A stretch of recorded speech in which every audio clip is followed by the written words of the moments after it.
divide this message into 3 parts. இந்த செய்தியை நான் 3 பகுதிகளாக பிரிக்க விரும்புகிறேன். Firstly, lies. முதல் பகுதி பொய்கள். Secondly, lies in the truth. இரண்டாவது பகுதி சத்தியத்தில் பொய்கள். Thirdly, the truth.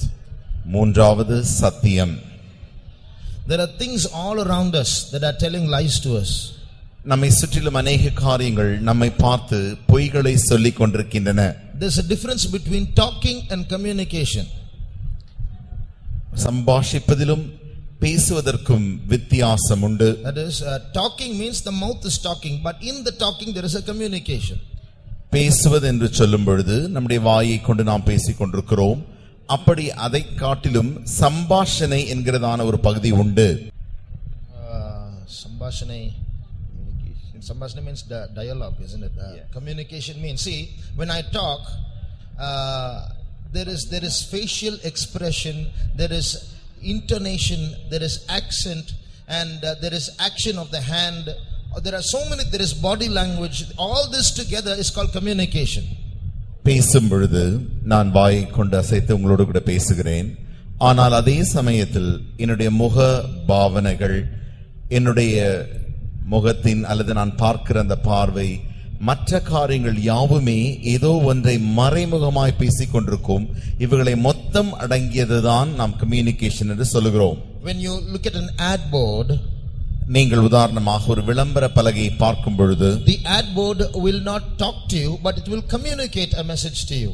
நீங்கள் அந்த விளம்பர பலகையை பார்க்கும் பொழுது அது உங்களோடு கூட பேசுவதில்லை, நேரடியாக பேசுவது என்றாலுமோ அது உங்களோடு கூட மறைமுகமாய் சில காரியங்களை வெளிப்படுத்தி காண்பித்துக் கொண்டே இருக்கிறது. When you look at a dirty picture in a magazine, ஒரு புத்தகத்திலே ஒரு மிக ஆபாசமான படத்தை நீங்கள் பார்க்கும் பொழுது, it will not talk to you, but it will communicate an emotion to you. அது உங்களோடு கூட ஏதோ ஒரு வார்த்தையை சொல்லி பேசாது என்றாலும் அந்த படத்தை பார்க்கிற பட்சத்தில் தானே அது உங்களுக்குள் ஒரு எழுச்சியை தூண்டி அப்படி சம்பாஷிக்கும். So that's called communication. அதைத்தான் கம்யூனிகேஷன் என்று சொல்கிறார்கள். All around us there is communication going on all the time. அதே வண்ணமாக நம்மை சுற்றிலும் பல காரியங்கள் எல்லா நேரத்திலும் ஏதோ ஒன்று நம்மோடு கூட தொடர்புடையதாய் அப்படி ஈடுபட்டு கொண்டே இருக்கிறது. Philosophies are communicating. தத்துவங்கள் அப்படி தொடர்பு வைத்துக் கொண்டிருக்கிறது. Songs are communicating. பாட்டுகள் அப்படி ஒரு தொடர்பை நம்மோடு கூட உண்டாக்கி கொண்டிருக்கின்றன. Music communicates. இசைகளும் கூட அப்படி ஒரு தொடர்பை நம்மோடு கூட உண்டாக்கி கொண்டிருக்கிறது. Pictures communicate. படங்களும் அப்படிப்பட்டதான ஒரு தொடர்பை நம்மோடு கூட உண்டாக்கி இருக்கிறது. Even the subjects we study communicate. நாம் படிக்கிறதான பாடங்களும் கூட அப்படி ஒரு தொடர்பை நம்மோடு கூட அது வைத்துக் கொண்டிருக்கிறது. Our career communicates. நம்முடைய வருங்காலங்கள், நாம் எடுக்கிறதான காரியங்கள் யாவுமே நம்மோடு கூட ஒரு தொடர்பை வைத்துக் கொண்டே இருக்கிறது. But in much of this communication there are lies hidden in them. இப்படி தொடர்பு வைத்துக் கொண்டிருக்கிற இந்த எல்லா காரியங்களிலும் ஒரு அதிக பொய்கள் மறைந்து காணப்படுகிறது. Those lies are not there by accident, they are deliberately placed there to deceive. அந்த பொய்களானது ஏதோ தற்காலிகமாக நம்மோடு கூட அப்படி ஒரு தவறான தொடர்பை வைக்கிறதில்லை, மாறாக வேண்டுமென்றே அப்படி பொய்களை நம்மோடு கூட அது தொடர்பு வைத்து பேசிக் கொண்டிருக்கிறது. That is called vanity. அதுதான் மாயை என்று அழைக்கப்படுகிறது. In this world there is a lot of vanity. இந்த உலகத்தில் அநேக மாயைகள் உண்டு. What is vanity? மாயை என்றால் என்ன?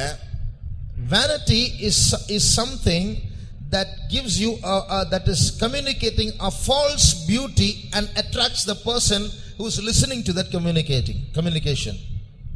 இந்த பொய்கள் என்றால் தவறான காரியங்களை காட்டி, இந்த மாயை என்றால் தவறான காரியங்களை உங்களுக்கு காட்டி அதிலிருந்து ஒரு பொய்யான ஈர்ச்சியை உண்டாக்கி உங்களோடு கூட தொடர்பு வைப்பது.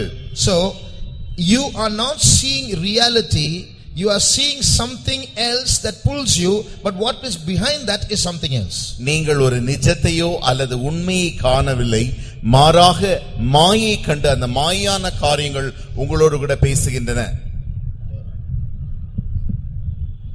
So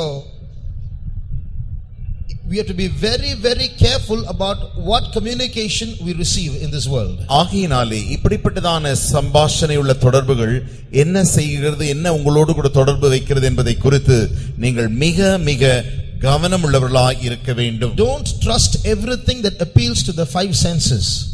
ஐம்புலன்களோடு கூட எதெல்லாம் சமாதானம் வைக்க முயற்சிக்கிறதோ அவைகளோடு கூட நீங்கள் சமாதானம் இட முயற்சிக்க வேண்டாம். You read from Isaiah chapter 40 and verse 17. ஏசாயா 40 அதிகாரம் 17 வசனத்தில் வாசிக்கும் பொழுது Isaiah 40:17. ஏசாயா 40 அதிகாரம் 17 வசனம். சகல ஜாதிகளும் அவருக்கு முன்பாக ஒன்றுமில்லை, அவர்கள் சூன்யத்தில் சூன்யமாகவும் மாயையாகவும் எண்ணப்படுகிறார்கள். So what does this verse say? இந்த வசனம் என்ன சொல்கிறது? All the nations of this world in God's sight are as nothing. சகல ஜாதிகளும் தேவனுக்கு முன்பாக ஒன்றுமில்லை. They are less than vanity. அவைகள் மாயை காட்டிலும் குறைவாகவே காணப்படுகிறது. So if you look at that word less than vanity, in English it is less than vanity. ஆங்கிலத்தில் நாம் படிக்கும் பொழுது அது மாயை காட்டிலும் குறைவாக இருக்கிறது என்று சொல்லப்பட்டிருக்கிறது.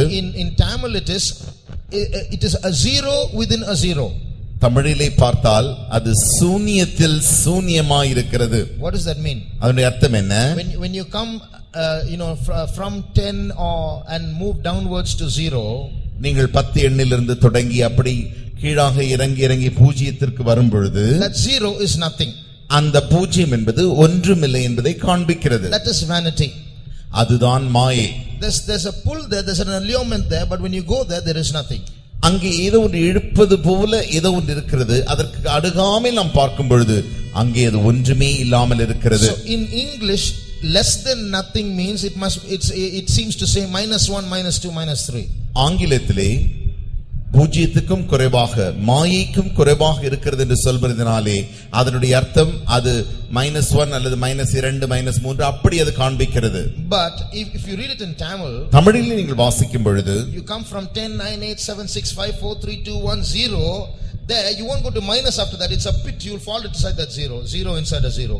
தமிழில் நீங்கள் பார்க்கும் பொழுது 10 தொடங்கி 9 8 7 வந்து கடைசியில பூஜ்ஜியத்துக்கு வந்துவிட்டு அந்த பூஜ்ஜியத்திலிருந்து -1 2 என்று போகிறதில்லை, மாறாக பூஜ்ஜியத்திற்குள்ளேயே ஆழமாய் அந்த பள்ளத்திற்குள் இறங்கிக் கொண்டே இருக்கிறது. So it's not a zero, it's a hole. அது பூஜ்ஜியம் மாத்திரமல்ல, அது ஒரு பெரிய குழியா இருக்கிறது. It's a hole which pulls you down. அது உங்களை கீழே இழுக்கிறதான ஒரு குழியா இருக்கிறது. So there's a lot of vanity in this world which are actually big black holes that will lure you down into its depths. ஆகினாலே இந்த உலகத்திலே அநேக மாயைகள் உண்டு. அவைகள் அந்த மரணம் என்கிறதான குழிக்குள் உங்களை இழுக்க கூடியதா இருக்கிறது. Read Psalm 39 and verse 5. 39ஆம் சங்கீதம் 5ஆம் வசனத்தை வாசியுங்கள். இதோ என் நாட்களை 4 விரற்கடையளவாக்கினீர், என் ஆயுசு உமது பார்வைக்கு இல்லாதது போல் இருக்கிறது, எந்த மனுஷனும் மாயையே என்பது நிச்சயம். In that verse in Tamil it says endha manushanum maaye. In English it is man at his best state is altogether vanity. தமிழிலே எந்த மனுஷனும் மாயை என்று சொல்லப்பட்டிருக்கிறது. ஆனால் நீங்கள் ஆங்கிலத்திலே வாசிக்கும் பொழுது ஒரு மனிதன் தன்னுடைய சிறந்த நிலைமையில் இருக்கும் பொழுது அது மாயையாகவே இருக்கிறது. What would you call a man who is in his best state in his life, the prime of his life, the heyday of his life? How would you describe a man who is in that situation? அப்படி ஒரு மனிதன் தன்னுடைய சிறந்த மிகச் சிறந்ததான ஒரு நிலைமையில் இருக்கிறான் என்பதை எப்படி நீங்கள் வார்த்தையால் வர்ணித்து சொல்ல முடியும்? A man who's got a double PhD.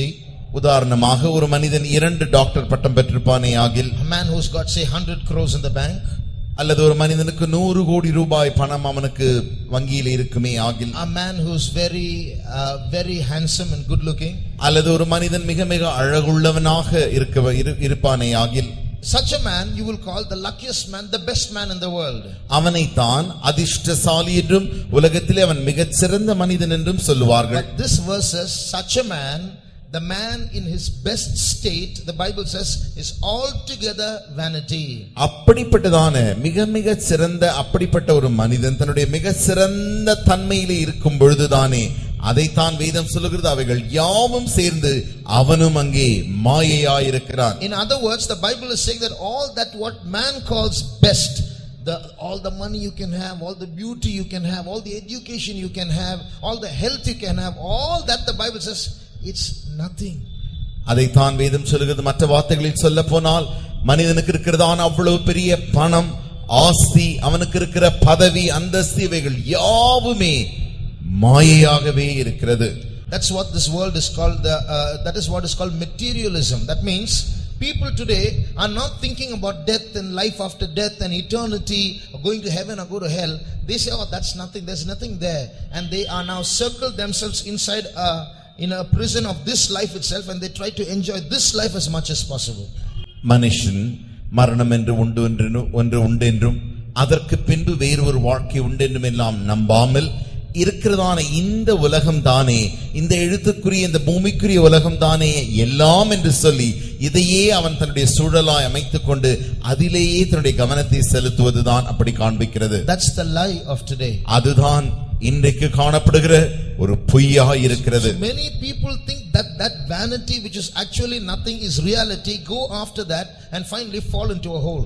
அநேக ஜனங்கள் ஒன்றுமில்லாது இருக்கிறதான இந்த காரியத்தை பெரிதாய் அதுதான் எல்லாம் என்று நினைத்து அதற்கு பின்பாய் போய் கடைசியிலே அங்கே அந்த குழியிலே விழுந்து விடுகிறார்கள். So be very careful, young people, about falling into that vanity. Don't let the world communicate lies to you. Don't follow after those things thinking that there's something real there. ஆகையினாலே வாலிபரே மிக மிக கவனமாய் எச்சரிக்கையாய் இருங்கள்.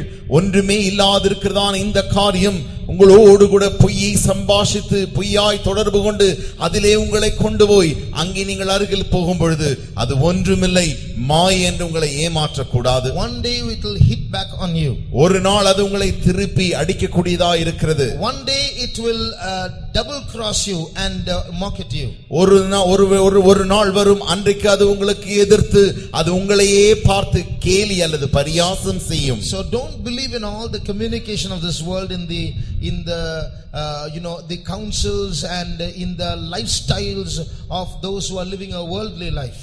ஆகையினாலே இந்த உலக நாகரிகத்தில் ஜீவிக்கிறதான மனுஷருடைய அவருடைய ஆலோசனைகளுக்கும் அவர்களுடைய ஆலோசனைகளுக்கு ஒரு காலம் நீங்கள் கேட்கவே கூடாது. Secondly, இரண்டாவதாக, lies in truth. சத்தியத்தில் பொய்கள் உண்டு. In truth also sometimes lies can get hidden. சில நேரங்களில் உண்மை என்கிறதான காரியங்களில் சத்தியம் என்கிற காரியங்களுக்குள் பொய்களும் மறைந்து காணப்படுகின்றன. That can be done either stopping halfway in the truth, அல்லது அது எப்படி நடக்கும் என்றால் நீங்கள் சத்தியத்திலே பாதி போய் நின்று விடுவது, or you can become insincere and twist the truth. அல்லது நீங்கள் உண்மை இல்லாதவர்களாய் சத்தியத்தை பிசங்க செய்வது. So all these are hidden lies. Twisting the truth and stopping at a half truth are all lies. சத்தியத்தை பிசங்கி பேசுவது அல்லது சத்தியத்தை மறைத்து பாதி சொல்வது அதுவும் பொய்களாகவே இருக்கின்றன. If you read Isaiah chapter 28, நீங்கள் ஏசாயா 28ஆம் அதிகாரத்தில் வாசிக்கும் பொழுது there is a verse there. அங்கே ஒரு வசனம் உண்டு. Read verse 13. 13ஆம் வசனம். 12. இதுவே நீங்கள் இளைத்தவனை இளைப்பார பண்ணத்தக்க. அடுத்த வசனம். ஆதலால் அவர்கள் போய் பின்னிட்டு விழுந்து. அதுக்கு முன்னாடியே 10th verse. கற்பனையின் மேல் கற்பனையும் கற்பனையின் மேல் கற்பனையும் கற்பனையின் மேல் கற்பனையும். 9ஆம் வசனத்தை வாசிங்க. Read from verse 9. அவர் யாருக்கு அறிவை போதிப்பார், யாருக்கு உபதேசத்தை உணர்த்துவார். Now next verse. கற்பனையின் மேல் கற்பனையும் கற்பனையின் மேல் கற்பனையும் பிரமாணத்தின் மேல் பிரமாணமும் பிரமாணத்தின் மேல் பிரமாணமும் இங்கே கொஞ்சமும் அங்கே கொஞ்சமுமாம் என்கிறார்கள். So what is written here? இங்கே என்ன எழுதப்பட்டிருக்கிறது? God has placed the truth in the scriptures, in the Bible. வேதத்திலே தேவன் சத்தியத்தை வைத்திருக்கிறார். A man who reads the Bible well can see reality as it is. வேதத்தை ஒரு மனிதன் நன்றாக வாசிக்கும் பொழுது உண்மையை உண்மையாகவே நிஜத்தை நிஜமாகவே புரிந்து கொள்வான். See, there is something called camouflage. Camouflage means there's something in front that hides what is behind. That's called a camouflage. ஆங்கிலத்திலே camouflage என்று சொல்வார்கள். அர்த்தம் என்னவென்றால் அது தன்னுடைய முகத்தை மறைத்து வெளியரங்கமாய் தவறாய் தன்னை காட்டும். So what is behind is something else. அதற்கு பின்பாக என்ன இருக்கிறது என்பது வேறு ஒரு காரியமாய் இருக்கும். So this whole whole world is scattered with such camouflages, with such lies. ஆகையாலே முழு உலகமும் அப்படி பொய்களினாலே தவறான முகங்களை உடையதாய் தன் முன்பே மற்றவர்களுக்கு காண்பிக்கிறது. But if you read the word of God, you will be able to see reality as it is. ஆனால் நீங்கள் தேவனுடைய வசனத்தை வாசிக்கும் பொழுது நிஜத்தை நிஜமாகவே உண்மையாகவே புரிந்து கொள்ளலாம். Life does not end with this world. வாழ்க்கையானது இந்த உலகத்தோடு கூட முடிந்து விடுகிறதில்லை. This life is just as a short span, and it decides the big eternity you're going to spend after that.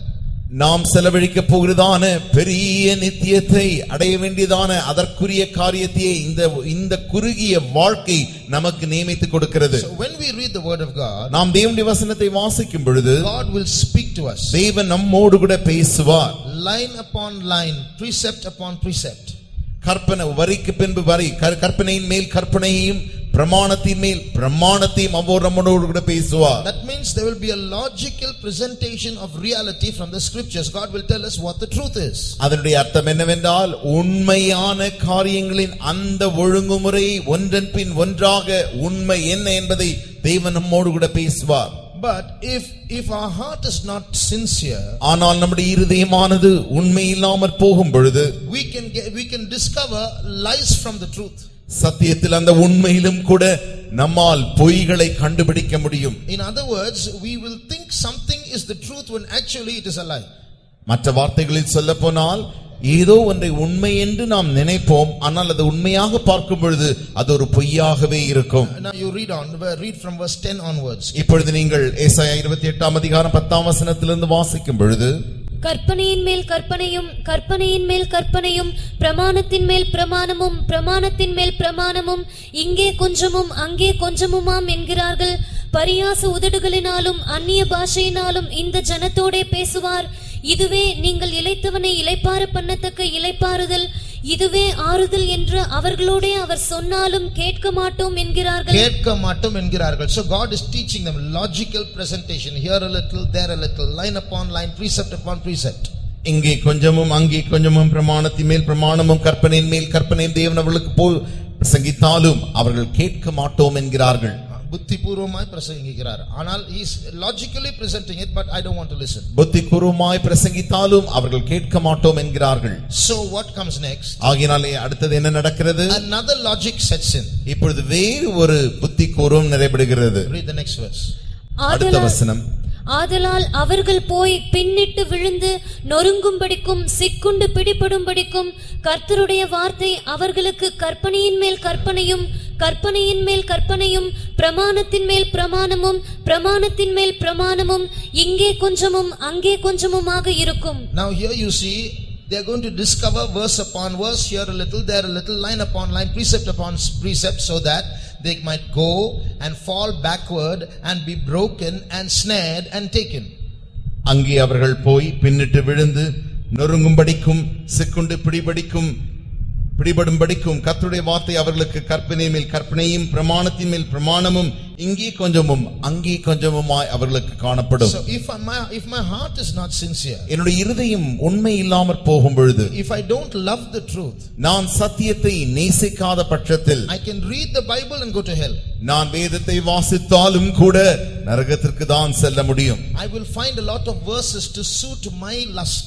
என்னுடைய இச்சையை ஏற்றுக்கொள்ளத்தக்கதான அளவுக்குரிய வசனங்களை நான் அப்படி மாற்றிக்கொள்வேன். For example, உதாரணமாக in America you have what is called gay churches, and where homosexuals and lesbians can get married in the church. நீங்கள் உதாரணத்திற்கு பார்க்கும் பொழுது அமெரிக்க சபைகளில் பார்த்தால் ஒரு ஆண் மற்றொரு ஆணோடு கூட அல்லது ஒரு பெண் மற்றொரு பெண்ணோடு கூட விவாகம் செய்து கொள்ளக்கூடும். So you will think of that and say, what, how stupid, how can they do that in a church? அதை நீங்கள் பார்க்கும்போது எவ்வளவு புத்தியீனமாய் இதை ஒரு ஆலயத்தில் வைத்து எப்படி செய்யலாம் என்று நினைக்கலாம். Why didn't David say David and Jonathan's love for each other was greater than the love for women? Isn't it written in the Bible? ஏன் வேதத்திலே நாம் அதற்கு உதாரணமாக ஏற்றபடி ஒரு வசனத்தை எடுத்துக்கொண்டால் தாவீதும் யோனத்தானும் ஸ்திரீகளை காட்டிலும் அதிகமான நேசமுடையவர்களாய் இருந்தார்கள் அல்லவா? So that's permitted. அது அங்கே அனுமதிக்கப்பட்டிருக்கிறது. So you see, if you don't love the truth, you will get verses like this to suit your lust.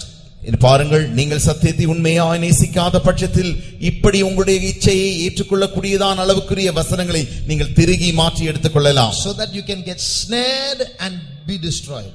அப்படி நீங்கள் செய்யும் பொழுது நீங்கள் கண்ணியாய் அதிலே மாட்டிக்கொண்டு அங்கே நீங்கள் அழிக்கப்படுவீர்கள். So be very careful. If our heart is not sincere in the truth, you will find lies. ஆகையினாலே நீங்கள் மிக மிக எச்சரிக்கையாய் இருக்க வேண்டும். நம்முடைய இருதயமானது உண்மை இல்லாத பட்சத்தில் தேவனுடைய வசனங்களில் தானே நாம் பொய்களை எடுத்துக்கொள்ள முடியும்.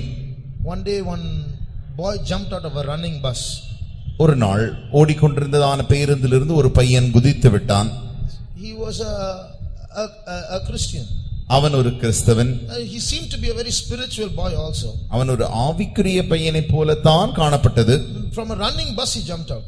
ஆனால் ஓடுகின்ற பஸ்ஸிலிருந்து அவன் இறங்கி குதித்து விட்டான். Why did you do that? ஏன் இப்படி செய்தாய்? The Bible says, he that loveth his life will lose it, he that loseth his life will find it. So I'm losing my life to find it. ஏனென்றால் அவன் சொன்ன பதில் என்ன? வேதத்தில் இப்படி ஒரு வசனம் இருக்கிறதே, தன் ஜீவனை நேசிக்கிறவன் அதை இழந்து போவான், அதை இழந்து போகிறவன் அதை திரும்பவும் பெற்றுக்கொள்வான் என்று வசனம் இருக்கிறபடினால் நான் இப்படி செய்தேன் என்று சொன்னான். One day he took all his study books and he started throwing it out of his first floor balcony into the floor, onto the ground. அவன் படிக்கிறதான ஒரு எல்லா புத்தகங்களையும் ஒரு நாள் எடுத்து தன்னுடைய மேல் அறையில் இருந்து அப்படி எல்லா புத்தகங்களையும் தெருவில் வீசி எறிந்தான். Why are you doing that? என்ன இப்படி செய்கிறாய்? Why are you taking your study books and throwing? நீ படிக்கிற புத்தகங்களை எடுத்து இப்படி வெளியே எறிந்து விடுகிறாயே?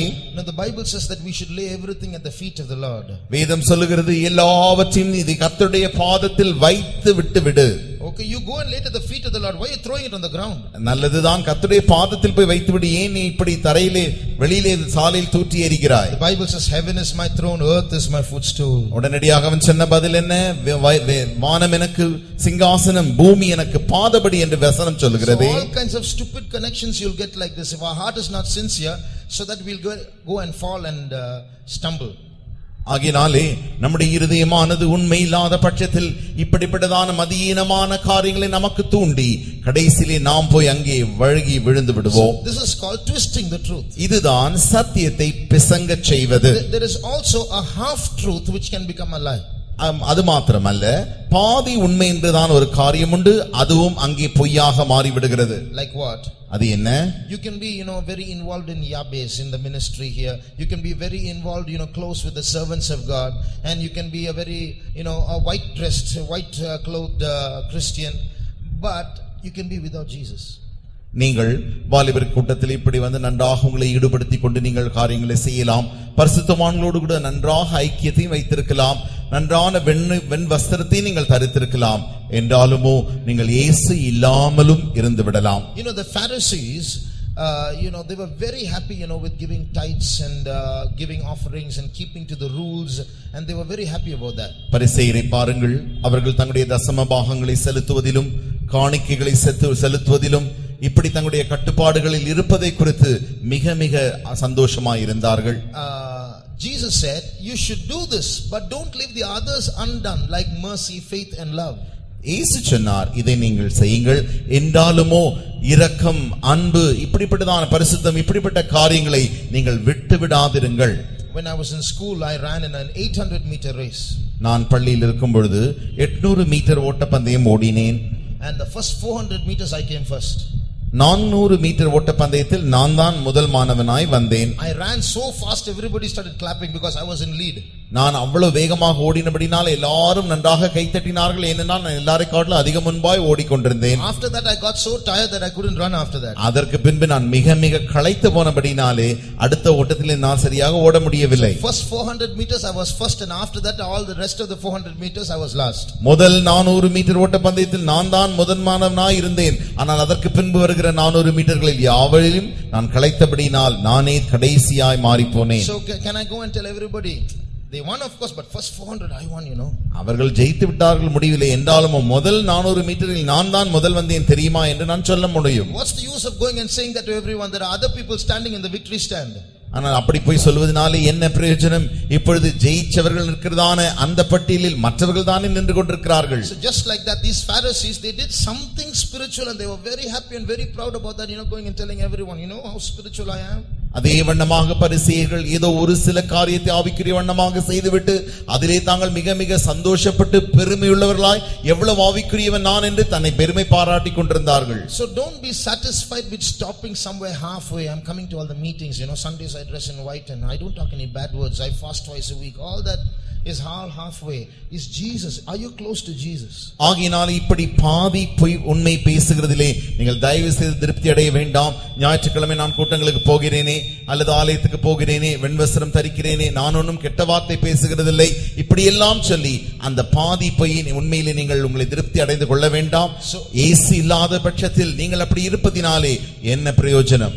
So see to it that these lies don't get mixed up with the truth. ஆகினாலே உண்மையோடு கூட இந்த பொய்கள் கலவாதபடிக்கு நீங்கள் கவனமாய் இருக்க வேண்டும். Jesus said, I am the way, the truth and the life. இயேசு சொன்னார், நானே வழியும் சத்தியமும் ஜீவனுமாய் இருக்கிறேன். So I spoke to you about lies.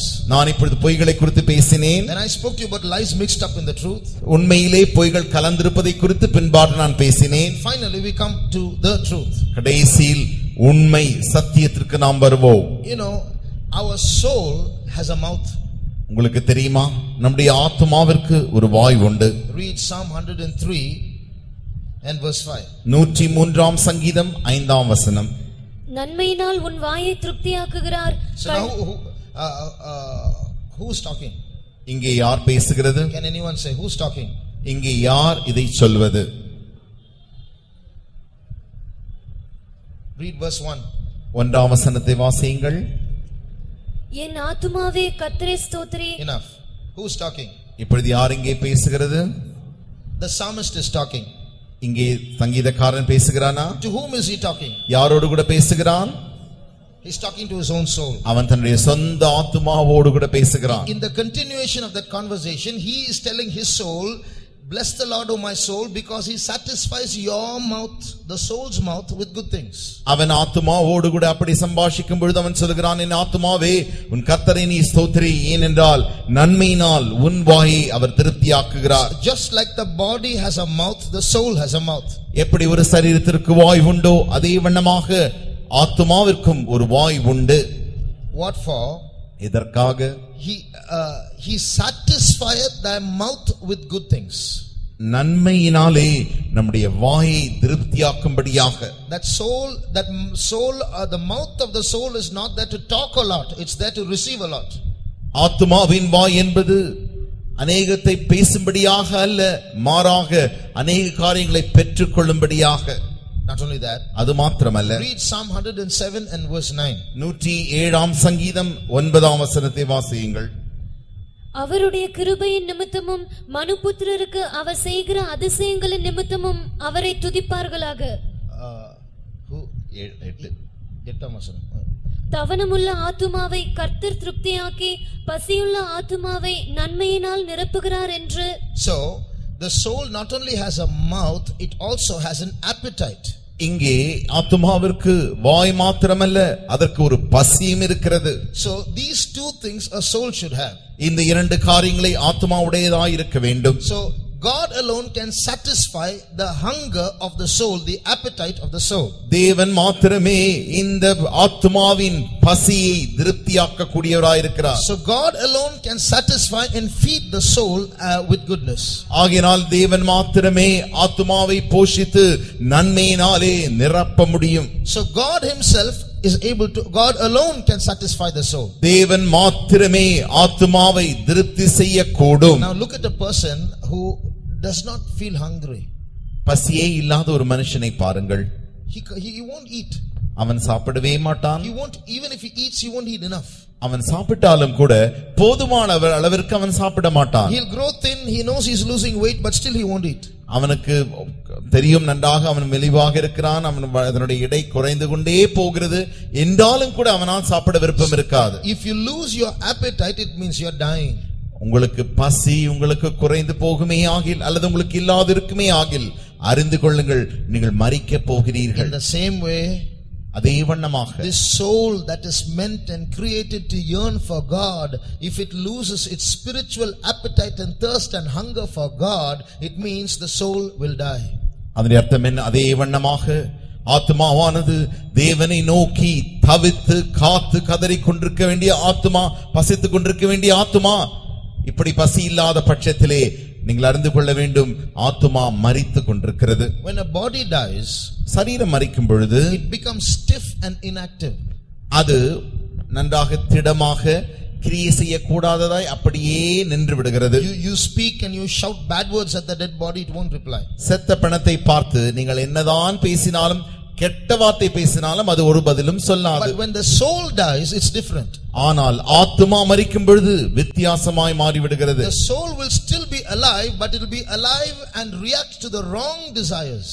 இந்த ஆத்துமாவானது இன்னும் ஜீவனோடு கூட இருக்கும். அது எதற்கு ஜீவனோடு இருக்கும் என்றால் தவறான ஆசை இச்சைகளுக்கு அது ஜீவனுடையதாய் மாறிவிடுகிறது. The longing of the soul can be satisfied only with the person of Jesus Christ.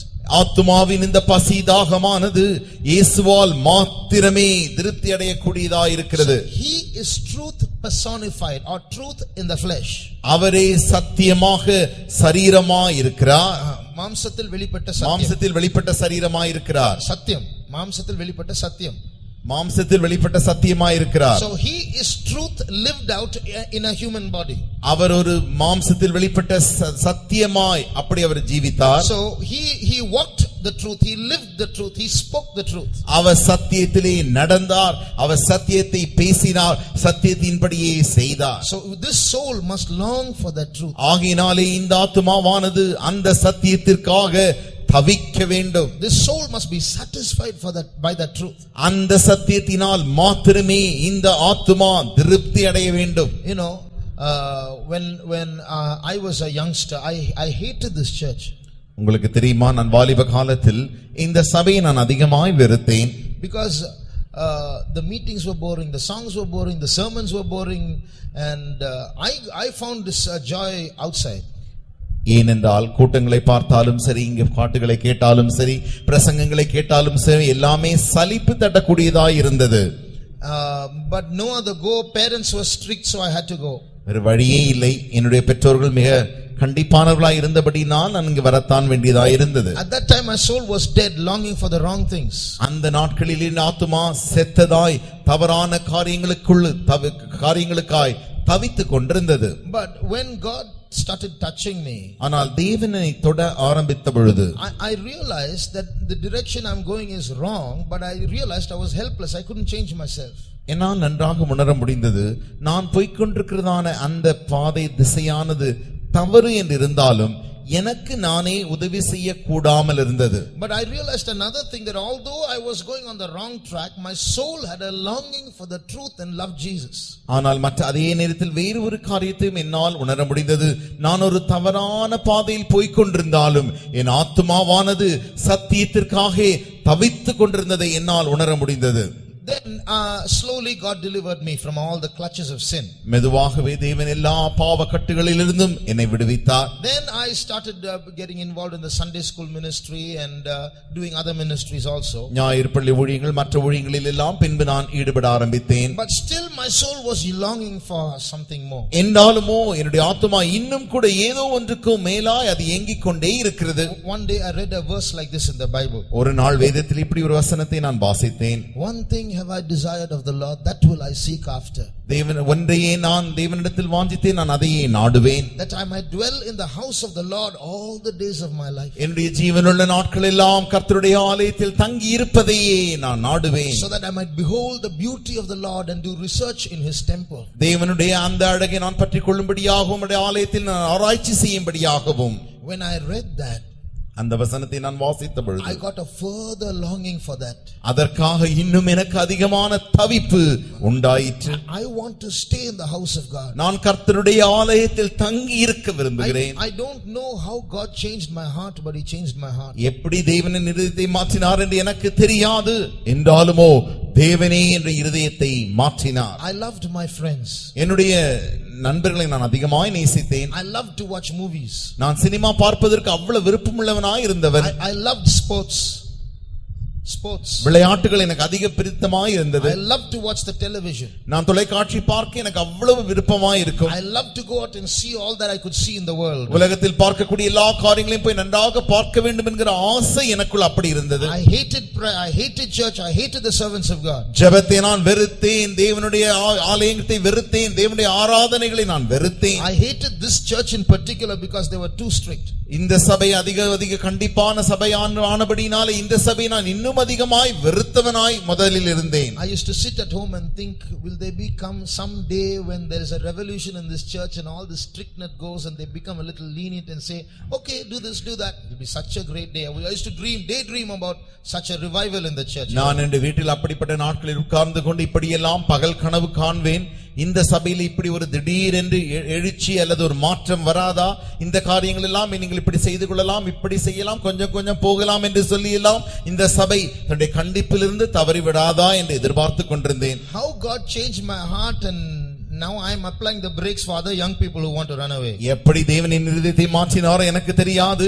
இப்பொழுது ஓடி போகலாம் என்று நினைக்கிறதான வாலிபர் யாவரையும் நான் இப்பொழுது தடை பண்ணி அவர்களை நிறுத்தக்கூடிய அளவுக்கு கர்த்தர் எனக்கு உதவி செய்திருக்கிறார். So now God has brought me right into his temple. இப்பொழுது தேவன் என்னை சரியான தன்னுடைய ஆலயத்தின் மத்தியில் கொண்டு வந்திருக்கிறார். But God has given me perfect satisfaction. ஆனால் தேவன் எனக்கு ஒரு பூர்ணமான திருப்தியை தந்திருக்கிறார். He has satisfied my longing soul with goodness. என்னுடைய இப்படிப்பட்டதான தவிக்கிறதான ஆத்துமாவை நன்மையினாலே அவர் திருப்தியாக்கினார். I have no regrets about staying in the house of God. கர்த்தருடைய ஆலயத்தில் தங்குவதை குறித்து எனக்கு ஒரு துக்கமும் இல்லை.